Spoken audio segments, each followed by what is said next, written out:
হরে কৃষ্ণ বন্ধুরা, আমরা কালকে গিয়েছিলাম গিরিধারী পাতাল মন্দিরে। পাতালের তলায় মন্দির আছে, এখানে আবার থাকার ঘরও আছে।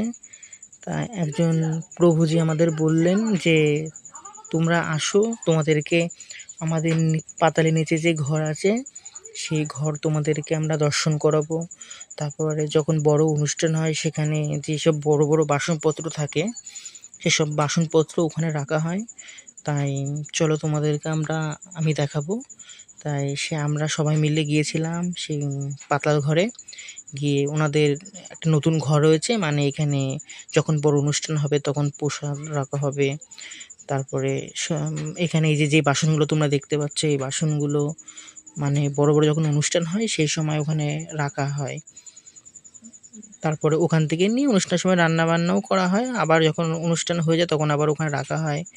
তারপর আমরা সব দর্শন করলাম পাতাল ঘর, আর উপরে গিরিধারী আছে, গিরিধারীকে তোমাদের দেখা